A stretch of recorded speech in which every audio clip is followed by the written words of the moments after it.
Yo, what's up YouTube? Uncle TV ulit nagbabalik kayon. Magandang gabi po sa inyo dyan at magandang umaga, tanghali at gabi kung saan man kayong sulok ng mundo. Ayon, yung mga OFW natin dyan, kumusta po kayo? Shoutout po sa inyo dyan.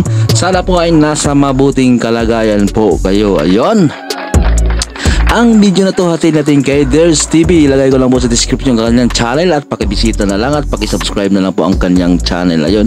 At kung kayo pala ay bago sa ating channel, hinihikayat ko po kayong isubscribe ang ating channel, paki-like, comment at pahit na rin sa ating notification bell para ma-update kayo sa ating mga bagong ina-upload. Ayun. Kumusta? Maraming salamat po pala sa mga bagong subscriber natin at sa mga bagong pasok sa ating channel na dumaan lang. Ayun. Shoutout rin sa ating mga bashers dyan. Ayun, kumusta po kayo dyan? Ayun, alright. Tara, wala na natin patuloy-tupig na. Sabayan natin panoorin ang video na to.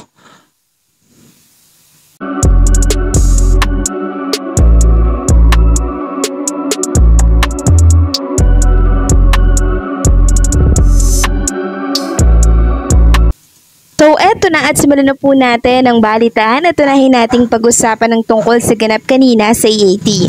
So nung una, agad nakita po ng mga televiewers na wala si Wally Viola sa barangay. So nag-isip na po agad sila. Ayan, nag-isip ng ads. Wait lang. Na si Lola Belen ay nasa EAT studio na siyang ginagampanan po ni Wally Viola. So nung una, nasa Gimme 5, lumabas po itong si Lola Belen sa screen. Nagtaka tuloy ang ilan kung asaan si Wally Viola. Ba't wala ito sa Sugod Barangay tapos si Lola Belen ay nasa screen naman, no? Then after nun, bigla pong lumabas itong si Lola Belen sa Pasensya po sa background, may tahol ng aso. likuran po ng mga legit Dabber Cards host, no? So isang setup lang po pala yung nangyari kanina na nasa screen po si Lola Belen pero nasa EAT studio na siya. Bigla pong lumiptaw si Lola Belen sa likuran po nila, no? Dala-dala po yung mga paper bag mula po sa Cebu na kung saan ay mga pasalubong po ang laman nito.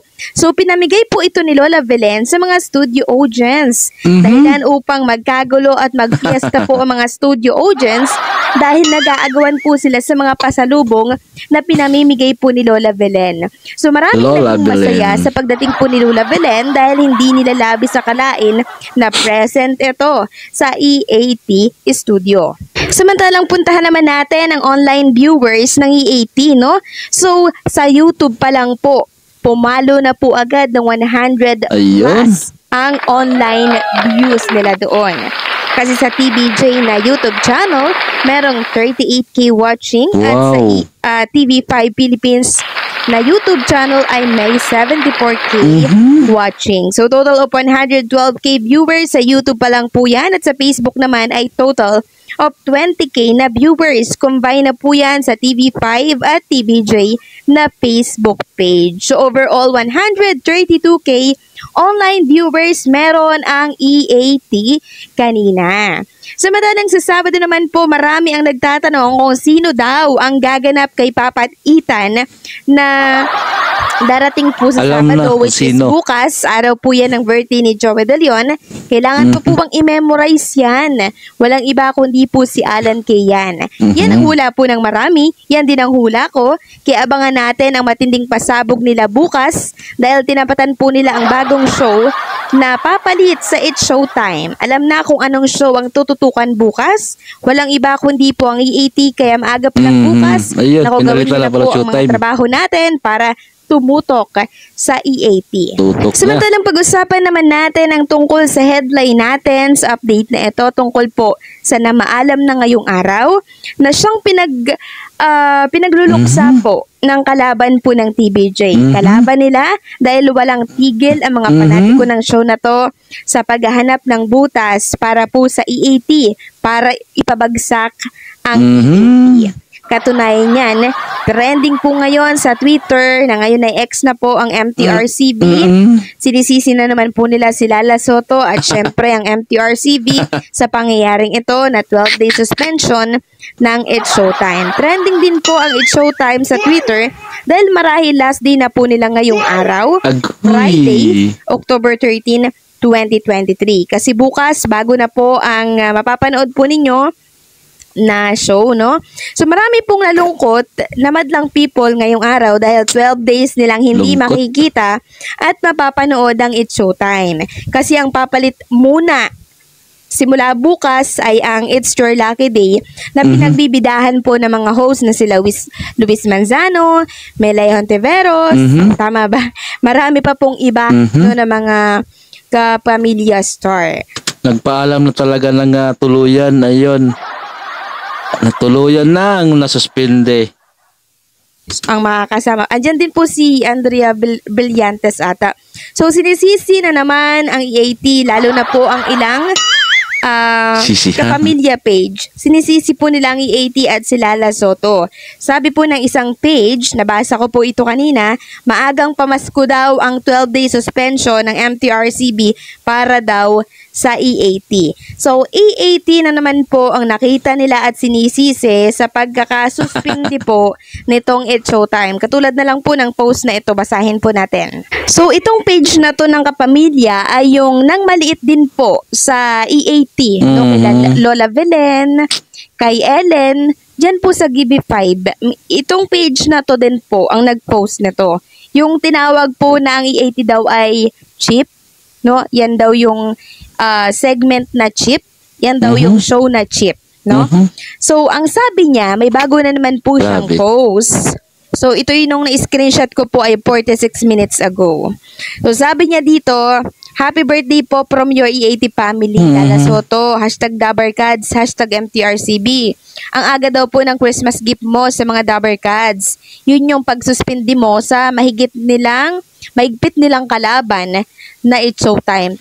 Ilang beses naman sinasabi na wala nga ang kinalaman dyan hindi nga bumoto yan, hindi nga nag-participate yan sa botohan eh.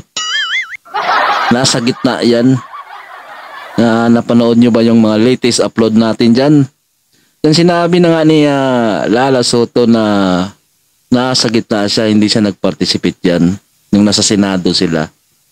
Tapos may charot. Meron na Yung mga board of directors yung decision dyan. po ito ngayon na reaction na 328. 79 comment, tapos may isa pong nag-share. So maya-maya, trending na naman ito at libo-libo na naman po ang magko-comment dito at papaulan na naman ito ng mga TBJ supporters. So, tingnan natin. Magte-trending na naman po yung post niya na yan. Hindi pa nadala sa kanyang naging post nung nakaraan na sinugod siya at kinuyog siya ng mga TBJ supporters. So, ang sa akin lang, bakit isisisi sa EAT at sa MTRCB at kay Lala Soto ang naging pagsuspindi po sa It's Showtime? Iyon na. Tuluyan na. Ayan. Bago pa man po masuspindihan, marami na po niya na violation. Marami na po niyang nalabag sa MTRCB. Yes. So ngayon lang po napuno ang MTRCB. Correct Kaya naman ka dyan. kailangan na po nila itong bigyan ng ultimatum or parusa. Kulang nga yung 12 na 12 days. Maraming reklamo bakit 12 days lang daw. Para matuto at magtanda para sa sunod, alam na po nila yung gagawin nila. Ayun. Alam na po nila kung paano mag-ingat. Alam na po nila na dapat may isaalang-alang sila na mga employee, hindi lang yung sarili po nila. Kasi talagang marami po Correct. talagang maapektuhan dito sa 12-day suspension na yan. Kaya kailangan, para hindi po mangyari ito, ay doble ingat. Sumunod sa kung ano po ang pinatutupad ng MTRCB, kung ano po yung mga pinagbabawal po nila Correct, sa kanilang ahensya, sundin na lang po nila para wala pong aberya. So sana ganun na lang, hindi po ba? Di sana walang suspension na magaganap. And Correct. syempre, kailangan syempre ng public apology nang sa ganun ay makatulong din ito, 'di ba? Para hindi po maituloy yung 12-day suspension sana nila. Kaso mo hindi po dahil nananindigan sila na wala daw silang kasalanan. So ano po ang masasabi? Ang sinisisi niyo si Lala Soto, Diyos mio, Marimar. Hindi lang naman siya nagdesisyon dyan, mga board of directors sa MTRCB. Hindi nga siya sumali sa botohan na yan.